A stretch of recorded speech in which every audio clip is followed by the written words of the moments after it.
आज से 10 साल छोड़ो 20 साल पीछे चलते हैं। ये वो दौर था जब लोगों की जुबान पर क्योंकि सास भी कभी बहू थी का थीम सॉन्ग लगा रहता था। लेकिन वक्त बदला और तुलसी बहू की जगह गोपी बहू ने ली। रसोड़े में कौन था, ये लोगों की जिंदगी का सबसे बड़ा सवाल बन गया।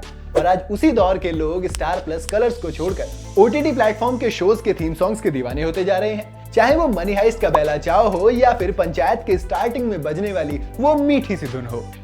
समय के साथ साथ टीवी की जगह ओटीटी लेता जा रहा है। Amazon और Netflix का सब्सक्रिप्शन अब लोगों के राशन के साथ घर खर्च का हिस्सा बन चुका है।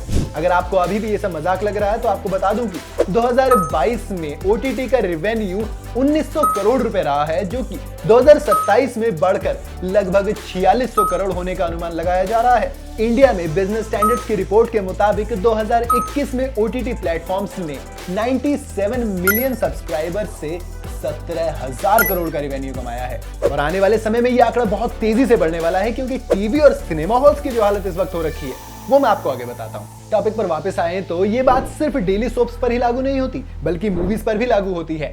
जमाना था जब अगर हमसे कोई मूवी या शो छूट जाता था तो उसका महीनों सेट मैक्स और स्टार गोल्ड जैसे चैनलों पर आने का इंतजार करते थे। पर अब ऐसा होता है कि कोई मूवी थिएटर में रिलीज होती है और कुछ दिन बाद ही नेटफ्लिक्स, Amazon या हॉटस्टार पर आ जाती है। इसके साथ साथ ही कुछ मूवीज तो ऐसी भी हैं जो डायरेक्ट ओटीटी प्लेटफॉर्म्स के लिए ही बनाई जाती हैं, जैसे हाल ही में आई आलिया भट्ट की डार्लिंग्स हो या फिर विक्रांत मैसी की 14 फेरे। वहीं अगर सिनेमा हॉल्स की बात करें तो बड़े बड़े स्टार्स के साथ और बहुत बड़ी हाइप के साथ रिलीज हुई मूवी जैसे कि शमशेरा, 83, धाकड़, पृथ्वीराज चौहान लोगों को घर से उठकर सिनेमा हॉल तक जाने के लिए मजबूर नहीं कर पा रही हैं। अब बात करते हैं प्रोड्यूसर्स और यूजर्स की। तो अगर प्रोड्यूसर्स की बात करें तो उनके लिए ओटीटी एक बहुत ही फायदे का सौदा है, क्योंकि वहां पर एक बड़ा रिस्क कम हो जाता है। क्योंकि आपने देखा होगा कई बार होता यह है कि प्रोड्यूसर्स बड़े बड़े बजट की फिल्म बनाते हैं, लेकिन वो सिनेमा हॉल पर इतने बुरे मुंह गिरती हैं कि उनका खर्चा तक नहीं निकलता।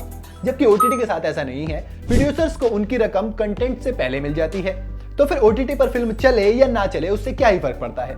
अब अगर यूजर्स की बात करें तो वहां पर भी जो ओटीटी के पास सबसे बड़ी एडवांटेज है वो है इसकी मोबिलिटी। मतलब आप मेट्रो में जा रहे हैं तो मूवी देख सकते हैं, आप घर पे पड़े हैं तो मूवी देख सकते हैं, आप अगर ऑफिस में खाली बैठे हैं लंच में तो भी आप अपना मनपसंद शो देख सकते हैं। इसी मेंटालिटी की वजह से भारत में आज ओटीटी सब्सक्राइबर बहुत तेजी से बढ़ रहे हैं। एक रिपोर्ट के मुताबिक इस वक्त भारत में 350 मिलियन ओटीटी सब्सक्राइबर हैं और CMES यानी कि centre for media and entertainment studies की रिपोर्ट के मुताबिक ये सब्सक्राइबर से बढ़कर 2023 में 500 मिलियन होने का अनुमान है।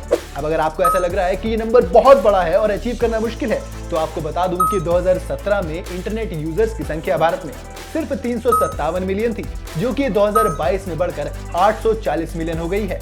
तो जब इंडिया में इंटरनेट यूजर्स की संख्या इस रफ्तार से बढ़ रही है तो फिर ओटीटी सब्सक्राइबर्स के नंबर्स भी बढ़ना कोई बड़ी बात नहीं होगी। अब ये तो हो गई हमारे और ओटीटी के फायदे की बात, लेकिन सिनेमा हॉल्स को इससे कितना बड़ा नुकसान है ये भी समझना हमारे लिए बहुत ज्यादा जरूरी है। अब इस बात को समझने के लिए आप खुद से एक सवाल करो कि हम सिनेमा हॉल में मूवी देखने क्यों जाते हैं। जब हमें अपनी फैमिली या फिर अपने लव्ड वन के साथ अच्छा टाइम स्पेंड करना होता है तब जाते हैं, लेकिन ओटीटी ने ये चीज सिनेमा हॉल से छीन ली है। वहीं इसकी दूसरी बड़ी वजह जो सामने आई वो थी कोविड-19। अब कोविड-19 की वजह से हुआ ये था कि सिनेमा हॉल्स पर बैन लग गया था और लोगों को ओटीटी को एक्सप्लोर करने का और ज्यादा मौका मिला, जहां उन्होंने देखा कि ओटीटी पर कंटेंट की क्वालिटी बहुत ज्यादा रिच थी। अब कंटेंट की क्वालिटी का मतलब मैं आपको एक एग्जांपल से समझाता हूँ। Amazon पर एक मूवी रिलीज हुई थी कारवा, फिर एक मूवी आई थी हीरोपंती 2 सिनेमा हॉल्स में।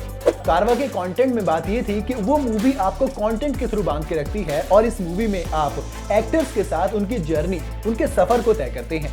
जबकि हीरोपंती 2 में सिनेमा हॉल्स में बैठे दर्शक पहले 30 मिनट में ही अपना इंटरेस्ट खो देते हैं। तो अब भला ऐसे में कोई इंसान क्यों खुद को तैयार करे, अपनी गाड़ी निकाल के पेट्रोल खर्च करके शॉपिंग मॉल तक जाए, फिर वहां पार्किंग का खर्चा दे, फिर एलिवेटर से सिनेमा हॉल तक जाए, फिर मूवी का टिकट कटाए, पॉपकॉर्न खरीदे और फिर पिक्चर देखे। इसकी जो एक और बड़ी वजह है वो है ओटीटी प्लेटफॉर्म्स की दुनिया, जो कि सिर्फ इंडियन कंटेंट या फिर हॉलीवुड तक सीमित नहीं है, बल्कि ये आपको ओवर द ग्लोब एक्सप्लोर करने का मौका देती है। यहाँ पर आपको जापानीज शो से लेकर K-pop ड्रामा तक सब मिल जाएगा। हाल ही में स्पेनिश सीरीज मनी हाइस्ट हो या फिर स्क्विड गेम जो कि कोरियन था, इंडिया में इतना पॉपुलर हुआ कि लोग इसके दीवाने हो गए।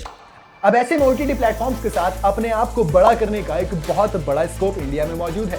तो ऐसे में सिनेमा हॉल्स के ऊपर ये चैलेंज और ज्यादा आ जाता है कि वो खुद कैसे कम बैक करेगा, क्योंकि अगर उसको कम बैक करना है तो उसको जनता को ये याद दिलाना पड़ेगा कि जो मजा सिनेमा हॉल में बैठ के मूवी देखने में है वो घर पर बैठकर मोबाइल में देखने में बिल्कुल भी नहीं। अब वो ये सब कैसे करते हैं ये उनके ऊपर डिपेंड करता है। आपको क्या लगता है कि सिनेमा हॉल किस तरह से वापसी कर सकता है, मुझे कमेंट में जरूर बताइएगा। अगर वीडियो आपको पसंद आई हो तो इसे लाइक और शेयर जरूर करें। साथ ही अगर आप चैनल पर नए हैं तो इसे सब्सक्राइब करना बिल्कुल ना भूलें।